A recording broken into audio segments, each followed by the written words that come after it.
Thanks, Speaker, and my question is to the Premier. Now, last week, Albury Wodonga Health was forced to declare a code yellow, an internal emergency declaration, because patients were left waiting in ambulances for treatment. $30 million has been provided by the New South Wales Government to build a new emergency department for the border region. Why has the Andrews Government steadfastly refused to build this needed facility? Good question. Order. Premier. Thank you very much, Speaker. And I do thank the member for Benambra, and it is a very good question. I'd have to take issue with the way he's described our government's effort. I can well remember. This is the problem. I can well remember when I was privileged and honoured to play a different role in a different government. And I remember having conversations with the New South Wales Government. I said, look, we need to do better for border communities.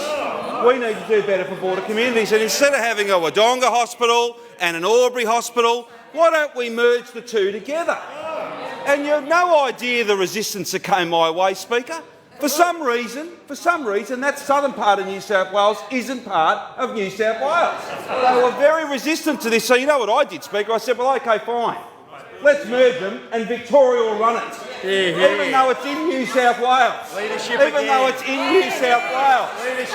So I'm terribly sorry, but if the member for Benambra expects me to sit here and be lectured about the fact we haven't looked after border communities and we haven't looked after the formation of the only health service where one state manages Ask the Premier to resume his seat. Order. The Manager of Opposition Business on a point of order.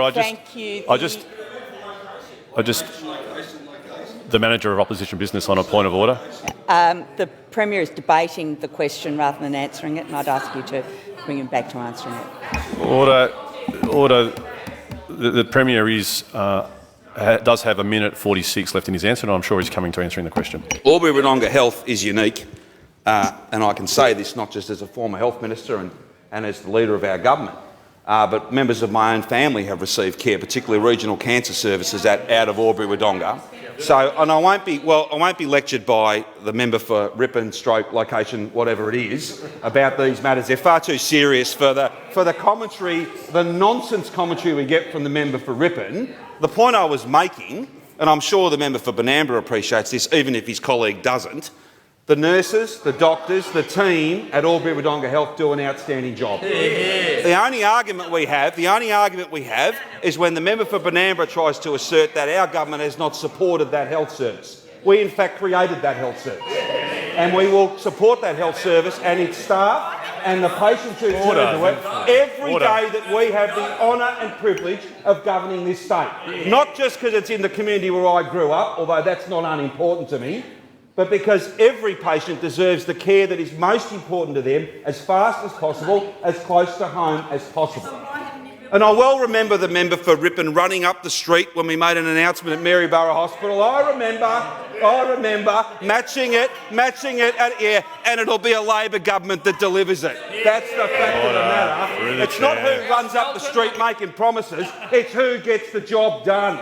And whether it's in Albury Wodonga or Maryborough and everywhere in between, this government will continue to invest in health outcomes, not playing health politics. Order.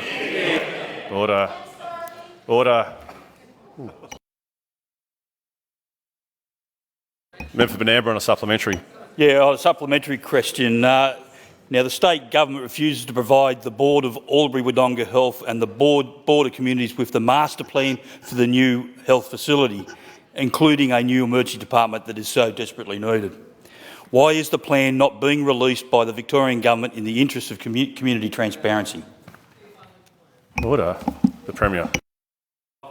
Order. Well, I'll tell you what, if New South Wales funded it, there's a first time for everything, because at the end of the day, the New South Wales Government were happy to actually give us the Albury Hospital. You look after it. You run it as part of Victoria's health system. So again, that's not a version of events. That's the fact. That's the history. I tell you what, I'll do that. I don't necessarily know that the way the honourable member has described events is accurate. I'm not casting aspersions. I don't know. I'll need to speak to the Minister for Health about that. If the member for Benambra wants to have a cup of tea with me to talk about the hospital, I'm more than happy to make time. I'm more than happy to make time, and we will see, or something stronger, depending, and we will see what we can do. And it'll be your shout, though, and we'll see what we can do. We can see what we can do. I know and understand this community. It's a proud community. The fact that you're a long way from Melbourne doesn't mean you should have to settle for anything other than excellence. It's always been my view, and it's always been what we've striven for, and we'll do the same here at Albury Wodonga Health.